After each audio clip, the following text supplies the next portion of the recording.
prepared to lead the Bangladesh Baptist Church Fellowship. He is responsible to 350 different churches, and you can just imagine what his work is like. You know, Paul, in the Corinthian letter, tells about all he suffered. He said there were snake bites, he was shipwrecked, he was hungry, and he spent cold nights. And then at the very end, he said, for the care of all the churches that he was responsible for. And that's what Brother Leor has done all this time. He's one of the youngest leaders that has ever led our Baptist fellowship, and we have loved him, and we've seen him grow up. He was in the youth program across country from us, but we knew Leor a long time, and then he was elected to be the General Secretary for the Bangladesh Baptist Church Fellowship.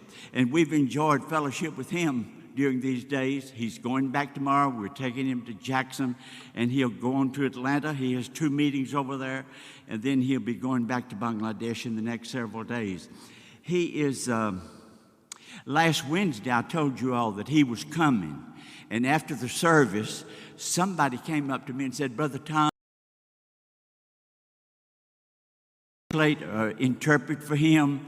I said, there's no need for that. When you hear Brother Leor, he knows much better English than I do Bengali, so he's going to do his own thing. And it's just a wonderful thing to have him in our home and to be with him, to be with us tonight. I wanted to say about him, he is a man who has a keen intellect.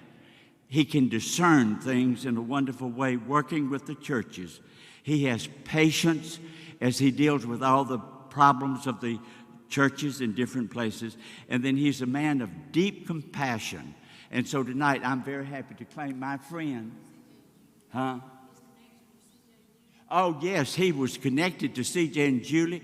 They went out just on a mission trip to Bangladesh and got to know Leor, and he has influenced them for good, too, I think. Come on, brother. This is yours. Oh. Okay. Can you hear me? Yes.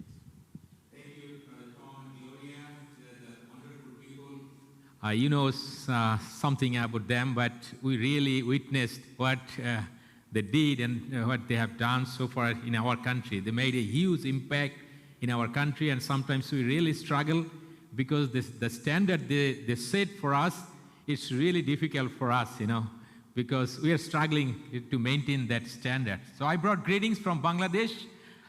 It's really far from here. And Brother Tom, actually, he was talking about me, how God raised me, but it was not easy. I was a different person. I was so arrogant. Though I was the youth leader, but I was really the arrogant person. But before I was confronted by a senior pastor, he confronted me and he found something bad in me, and he gave me the verse that Luke 2:52. He reminded me that Jesus grew in favor with God and man. So this is very true. I always tell the young people that yes, we need the favor of God and also the favor of man, so that we don't get arrogant. So this is very important to shape up my life. And after that, I've finished, 20 years in this role, the leadership role for my convention. So this is my 21st year. So you can imagine, I started very early at the age of only 30, the convention, they gave me this role. So I'm thankful to God for giving me and giving this wonderful opportunity to serve my people and to serve the churches in Bangladesh. You might know Bangladesh is very different compared to your country. Like here in the U.S., in Mississippi or some other places, driving, I find driving is boring because no activity here. You come to my country, we have cars bumper to bumper. In fact, we have extra bumper both sides so that we don't get hit. Sometimes we get hit. And compared to other countries like China and India, they have a billion, more than billion population. But in China, per square kilometer, they have only 150 people. In India, it's 350 people. But in Bangladesh, we have more than 1,300 people per square kilometer. So we have people everywhere. You know, you hear about the traffic jam, you come to Bangladesh, you will find people jam. You cannot move, you cannot walk, you know. We have people everywhere. So once again, I thank you for coming to hear me. Let me tell something about our Baptist Convention, the movement. It was started in 1919 with 11 churches. And that time, the Australian Baptist and the New Zealand Baptist came, and they planted those churches. But Southern Baptist, or the IMB, they first came in 1957. So their coming became huge for our country because of the experience, because of the resource and the missionaries, some real dedicated and committed missionaries. They really made a huge contribution in our country, especially going to the rural area and staying with our people, and also honoring our culture, our language. So that was huge for us. Even as I mentioned, we really struggled because the missionaries like Tom and Gloria, you know, when they were in our country, in the countryside, in a place where there was nothing, literally there was nothing, no modern facilities, nothing. There was something that was not pleasant. When they were in our country, there was malaria, there were mosquito everywhere, there were diarrhea, there were all kinds of disease, you know. So I still remember that actually, and we're so grateful for the sacrifice they made, you know. It was huge. So we are the result of that actually. I'm standing here because of their sacrifice, because of your contribution. You are the churches from the US, you were instrumental so that we can be saved, and also to become a part of the family, become the part of the body of the Christ. So thank you very much, the US churches. You made a huge contribution for us in our lives, and now we are saved. Our convention, now we have, as Brother Tom Thurman, he mentioned, we have 535 churches under the network, but 350 churches are really functioning properly. There are some other churches, they're struggling because of migration, because of the weak leadership, but still the convention is growing. And we thank God that the Lord is in move in our country. The church is growing. And you know, the convention is like, we have different kind of ministries, and we have about 800 plus staff, the full-time staff. We run some hospitals, we have schools, we have children homes to raise the second generation, because most of the people, the believers in our churches are first generation. So our focus is the second generation. So we bring some of them and put them in our children homes and raise them in a Christian environment, because in the rural area, there is no school, or their parents, they're so poor, they cannot feed them, so they prefer to send their children to the field to do some work and make some money. So that's why we bring some of them, the good students, you know, the children, and put them in our homes and raise them from the children homes. And you know, now in my office, I have two hands in my office.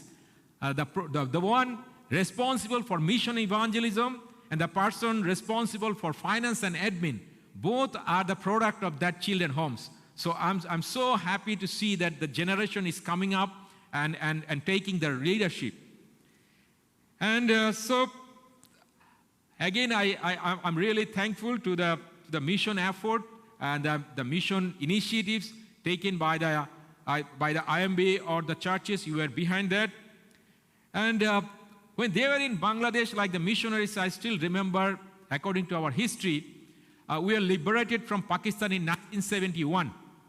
And there was some embarrassing history for the US, what I will share you. Like when we were fighting against Pakistan, the US government was supporting Pakistan. So it was really bad for the missionaries that time. But the missionaries, they were actually vocal. They tried to convince the US embassy, you know, but it didn't work. But anyway, finally, we were liberated from Pakistan and became a nation, independent nation, Bangladesh, in 1971. So that also I remember the missionaries, their role during the liberation war, because it was really terrible. Like, you know, almost like 1 million people were killed during that liberation war, you know. You'll be surprised. Almost 300,000 women were raped that time during that liberation war. So it was so bad. So the missionaries were really supporting our locals, the Bengalis, to face that kind of situation. So that was another huge contribution. And in our country at this moment, 180 million people in a country. It's smaller than Mississippi, and more than 90% people are Muslim. So previously, the focus was like the Hindus and the tribals and the lower caste, the Hindus.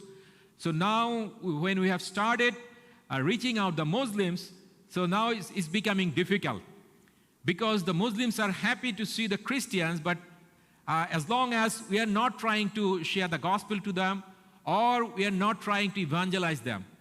So when we have started sharing gospel and evangelizing and planting churches among the Muslims, that means we have started disturbing them. So you can imagine, when you are disturbing them, so you can expect the reaction. So the churches in Bangladesh, so we are now facing that reaction, the persecution. So that is happening.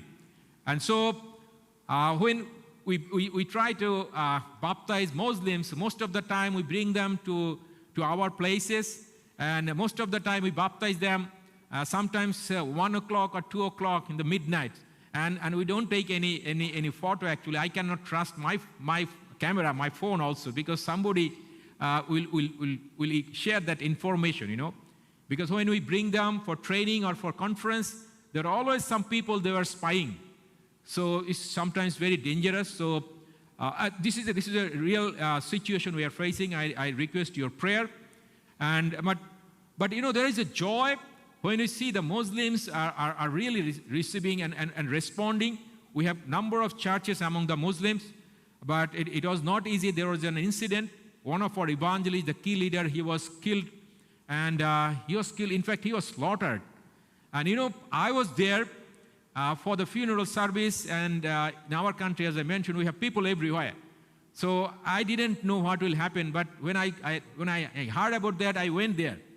It was like 4 hours drive from the capital city.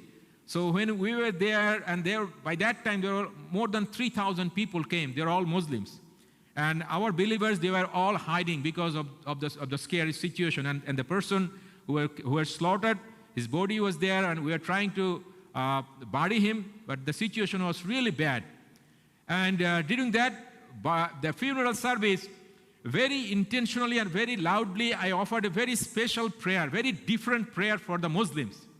The Muslims' prayer is very different, but very loudly I prayed, because I could sense the killers were there. The killers were among those 3,000, 4,000 people. I said, Lord, please forgive those killers.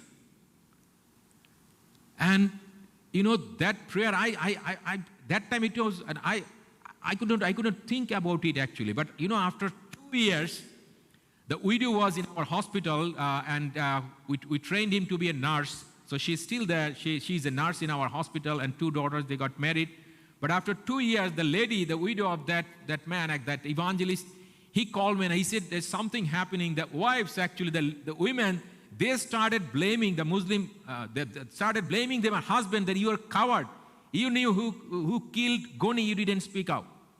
So something started going on, and this month, on 13th of this month, we made a church building in that village, and that was it was possible because of that killing, and I think because of that kind of prayer, because the Muslims rather say we'll take that revenge, that's the Muslim prayer. So we asked forgiveness for the killers, and Lord is at work. So church is growing in that particular area. So I request, please pray for that kind of movement. Some believers are secret believers. We still have many secret believers, but I really request your prayer for our churches and the new believers. And also in other places, like in the hilly areas, the tribals and the lower caste Hindus, they are still responding. Church is growing. But when I'm talking about the response, you may think that it's so easy, right? In our country, because people are so poor.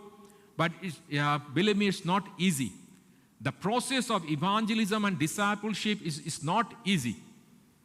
I can explain this way, like most of the people in our country, sometimes the Muslims mainly, they are hostile, so they don't like Christians. They know Christians are good people, but still they don't like Christians because they hate Christians. There are some certain reasons. Because they think the Christians are their enemies. And maybe it's because of the politics, your politics maybe, you know.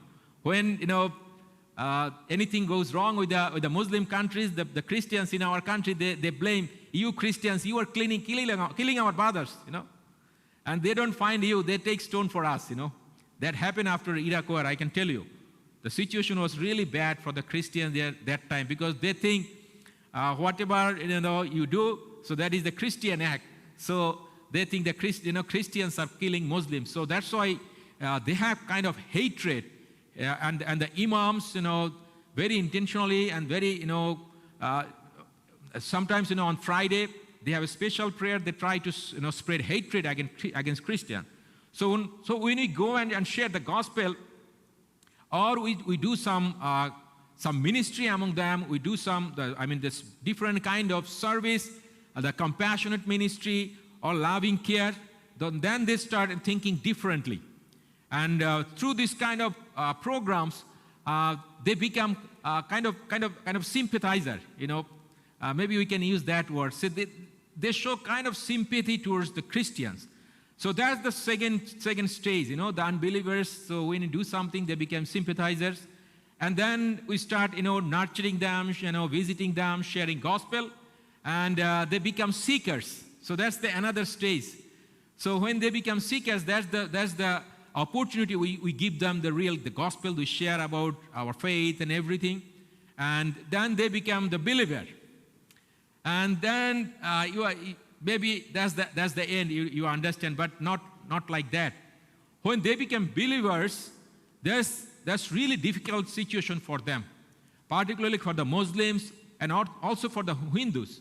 Because when they become believers, for the Muslims, they face persecution. And also for the Hindus, they become Christians, but the Hindus sometimes they accept Jesus, but they continue with other gods. Hiddenly, they will worship other gods. So this is really difficult for us, you know. And then when we start talking about that, you know, and also some people, they come with different expectations. So when those expectations are not met, so that kind of situation, we call them confused believer, you know. I don't know whether you heard about this, the confused believers. We have many confused believers in our country, and many of them, they go back to their previous faith. And because they cannot continue with that kind of situation because of persecution, because of sacrifice, and not meeting their expectations. So this is happening in many places. People are coming, we are evangelizing, but during that confusion stage, they leave us. But if we can nurture them properly during that confusion stage, and then they become disciple, and then they remain. So this is happening. So this is not the easy process.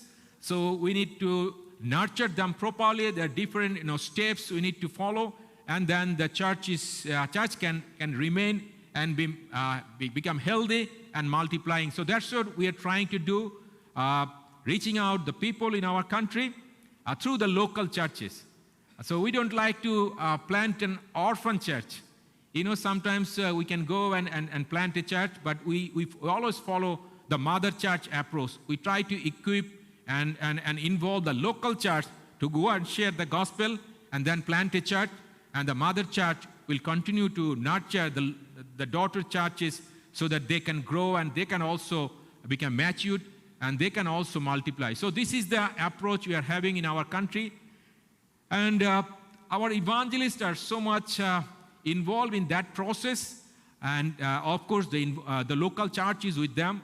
So that's how church is growing in our country. But there are some issues we are facing in our country, like as I mentioned, there's some rise of Islamic extremism in our country is growing so fast, and it's coming from other countries. So that is becoming difficult for the Christians in Bangladesh. And also the poverty is a big issue in our country. So that is also causing a lot. particularly this time, people, during the COVID situation and after this war, so people are really struggling with their livelihood. So this is also a big issue in our countries because most of our people in the church, they're really poor, so that is a big issue. And also, we have issue with some places with the safe drinking water, so this is also a big issue, particularly in the south and the middle. Our groundwater is full of arsenic, so this is becoming a big issue now. When you get our groundwater, it comes with the arsenic. Arsenic is poisonous, so we are trying to give some filter or deep well, and some places the water is with saline, so this is a real big issue in our country. So this is a big concern, and that is also when we have a deep well or clean water or filtration, so through that actually we try to install those in the church, and that's how we can connect with the living water. So giving and offering the safe water to the people. So this is also another ministries we are focusing. And I need to request your special prayer for the need of our evangelists and for the rural pastors. Most of the pastors in our country by vocational. So many of our pastors are farmers. We have a different definition of farmers. The farmers normally they don't own the farm. The farmers are day laborers in our context. So many of our pastors are farmers. We have few pastors they are even rickshaw puller. So we have that kind of pastors also.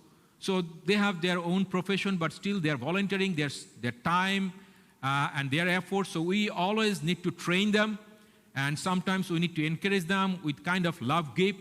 So support and training for the pastors and the evangelists is a big thing for us. You please pray for God's provision so that we can have enough resource to train and equip and support our missionaries, the local missionaries and the pastors, the rural pastors, so that they can be really effective in their ministry. And also, this evening, I request your special prayer for our BBCF, our convention. We are in the process of developing our strategic plan for next 3 years.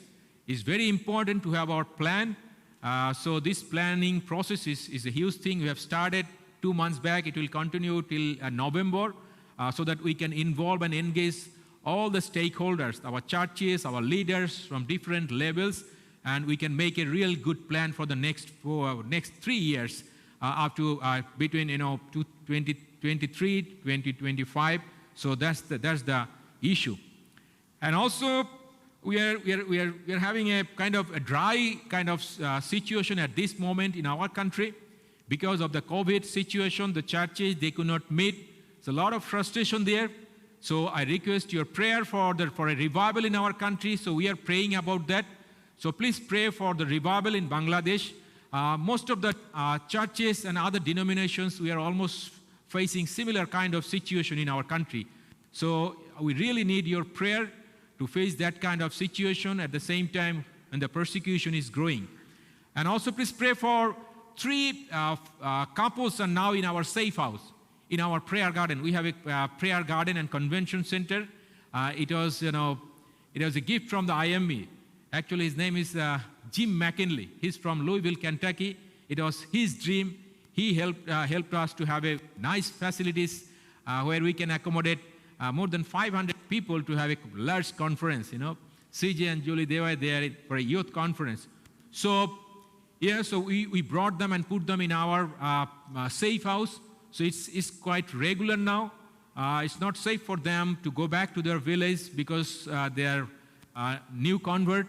So please pray for that kind of situation so that our people they can remain firm in their faith during this confusion stage, because this is really a big issue in our country. I tried to give some snapshots about our ministries, about our countries, but I'd like to ask whether if you have any questions, I'd love to answer. I don't know in this setup whether you are used to this, so I try to give.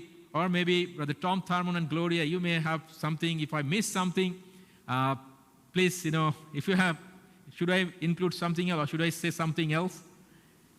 Well, tell something about the beginning of the church in that area of the world. You? Huh? Okay, in Bangladesh, the Christianity is not new there, Like the Roman Catholic, they came first, and then the William Carey, he was in India, and from there the Baptist, they came, So the beginning was not difficult, that much difficult, the beginning, but continuation was really a big challenge. And because the leadership was not really good in our country. And when the Southern Baptist or the IMB was there, actually, they started sending many of our people to Philippines so that they can get a better, theological study. So when some of them, they came back from Philippines, and that was the time, actually, when Dr. Donald McGovern, Dr. Carl Guy, you may have heard their names. So they are the people, they visited Bangladesh, and they challenged our leaders to go for evangelism and church planting. And by that time, there was a revival in our country. And I thank God for their inputs, the challenge they brought in our country. And in 1980, for our convention, we had only 36 churches. And they set a goal to plant 200 churches by the year 1990, within 10 years. And it was impossible. It was really, some people, they started laughing, what are you going to do? Within these 10 years, you will plant 150 churches. And that happened. In 1990, we found 221 churches, and it's because of that revival, and also because of the preparation, the leadership, and the leadership development that really helped BBCF to grow. And we have started sending again people to different places to study and be equipped so that they can take the lead. And I'm hopeful that we'll see another revival in our country, and the movement, church growth movement, and church will grow. And we see the sign of that already. We are getting very good response from the people. So, but at the same time, the nurturing is becoming more and more difficult day by day, particularly with the secret believers. It's very difficult to nurture them. So there also we need your prayer. Yeah. And maybe there's a question. Does anybody have a question?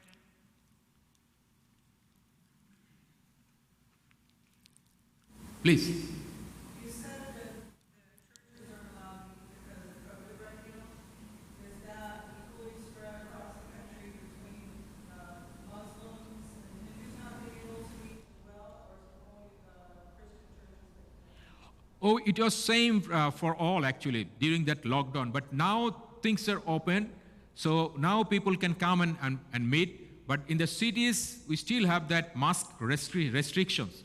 So in the church, people must have to wear masks. So we have that kind of situation. And that's why some people, they're not coming, And people found a real good excuse also not to come to the church, because in the city churches, they can, and also in the rural area now, people get all the links of the virtual, services. So staying in their house, they can connect, and they can participate in different churches. So that is also happening. But things started opening, but we still have mask restriction for the public gatherings. And the people in Bangladesh, the telephones are everywhere. And please tell about how you all went to the virtual program during the village churches helping them. So in Bangladesh, even though people are poor, but the beggars also, they can have a cell phone. You go, they don't have smartphone, but they have, these little phones, most people now, they have cell phone. It's very cheap, actually. It's not very expensive in our country. But during this COVID situation, we started kind of media ministry because children could not come. And we started, developing children programs. And every Friday is our off day, actually. Sunday is our very busy day. Sunday is our working day. It's a Muslim country. So Friday, Saturday is our weekend. So Friday morning, we have children program online. And we have started developing this program. Every Friday, we have children program, and we send this even through messenger group and different way. And even from the rural areas, the children are participating in the children program. We call it the Sunday school program, even though we meet, our children meet on Friday, but we still use that name, we call the Sunday school program. Sunday school program on Friday. We still have that brand. So this program is really making very good impacts. Previously, we could not think about it. So this is a new initiative, and we found it's really effective. Now we can reach out many children, even in the rural areas. And some people in the rural areas, they have smartphones, and some even have laptops, the tabs. So this is also common. So not maybe the iPad. We have our version, the Chinese things, it's cheap. So people can use that even in the rural area. So this is also a big and really effective ministry. We see real good impact of the children ministry there in the rural area.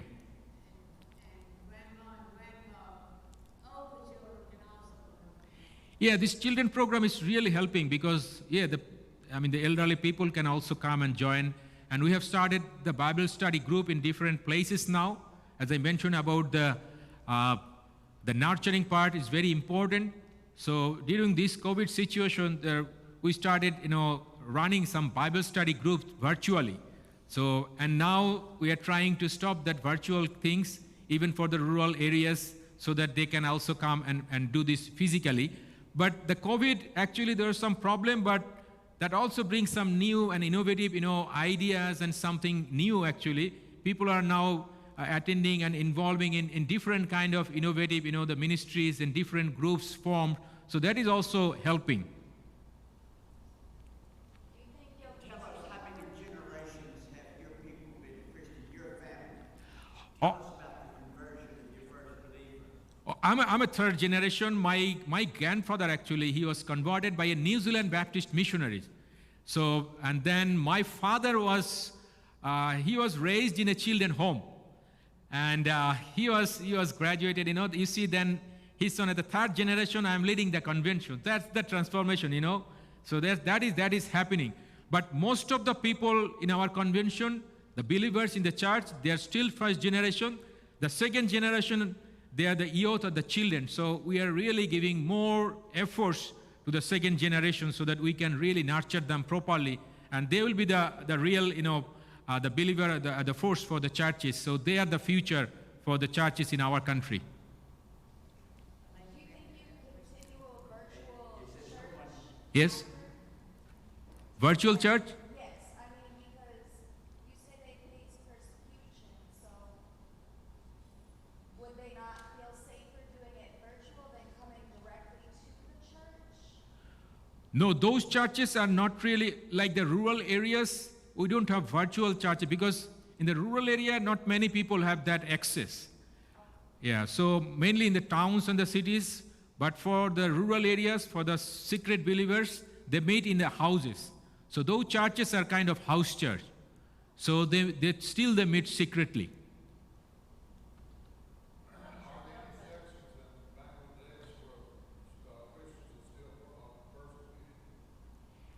Yes, they're persecuted. I told you because we have started ministry among the Muslims. So that previously the persecution was not like that actually. There little something, in some pockets, but now the Muslims, they know because they have all the information. So our intelligence group, the Muslims, they also have a very good network now. The Islamic group, they took all the Christian ideas. Now even the Muslims are also trying to convert the tribals. So this is common in our country. The tribal areas, the Buddhist and the animists, in there, if you go there, the Christians, the evangelists are there, side by side, you will find some, Muslim evangelists. They are trying to convert them. They also have different homes for those kids, and they call madrasa, the special madrasa for the Muslim, for the tribal kids. And these tribal kids are coming and they're raising them in their culture. So this is happening there also. How does your government affect The churches? In the city churches, we get kind of good protection from the government. And that's why the visibility of the church is very important. The place is very important in our context. Sometimes if we complain that this is happening, the police will come and they will ask about the place, where is the visibility. They want to see the place actually. If you have a place, then the police come, and then they try to give us the protection. So that is also happening there. Normally the government, from the government side, they try to ensure the protection of the Christians. Have you tried using Jesus' film in your language to Yeah, that made a very good impact in our country, the Jesus film. Yeah, previously, that really helped. Yeah.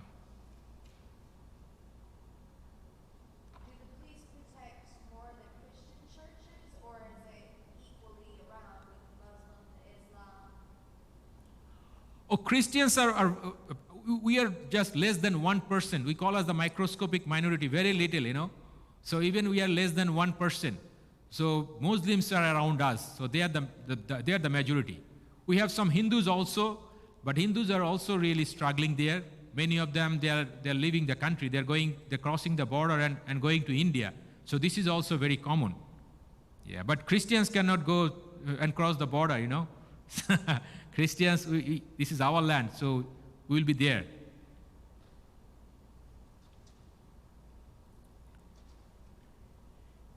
Any other question? Do you not cross the border because you fear persecution, or? No, actually, we are surrounded by India. We have a little border with Myanmar. So through that border, the Rohingyas came actually. So India is for the Hindu.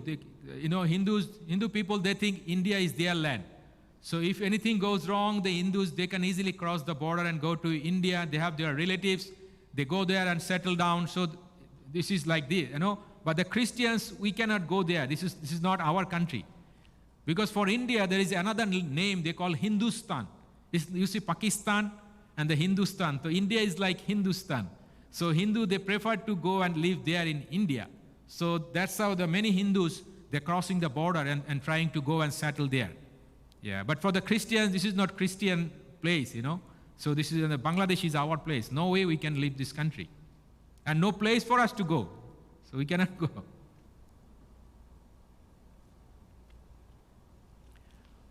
Well, thank you for hearing me. Thank you. And please pray for our country, Bangladesh. We have many difficulties, the poverty, the flood, so different things. But, flood is a problem for our country, but at the same time, flood is a blessing for our country, because after flood, we get better crops. Most of the places, we get 3 crops. Otherwise, it would be difficult for us, this big number of people, to survive with the food and other things. So we are, in many ways, our land is really good. It's really fertile. So, yeah, please pray for our country, and also for the ministries, the needs we are having, and also for the persecuted churches, The church is growing, but also there are real big challenges we are facing now, because we are trying to reach out them. So it's not easy. It's not easy. And pray for our evangelists, the missionaries. Sometimes they are risking their life. So please pray for our evangelists also.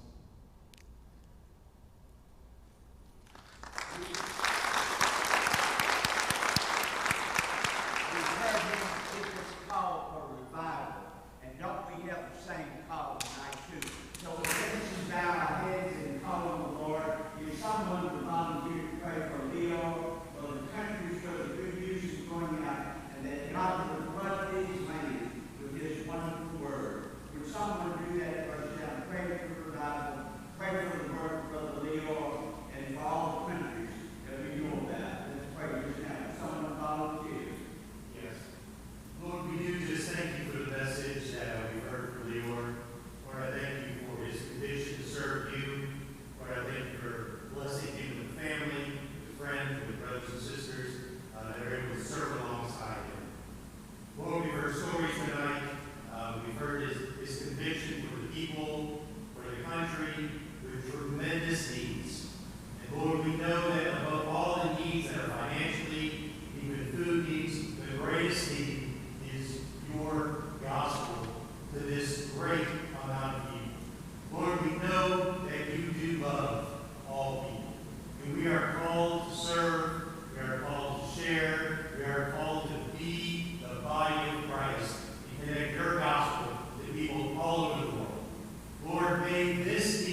thank you as King of Kings and Lord of Lords to a people that are desperate to hear the good news, the truth, the gospel.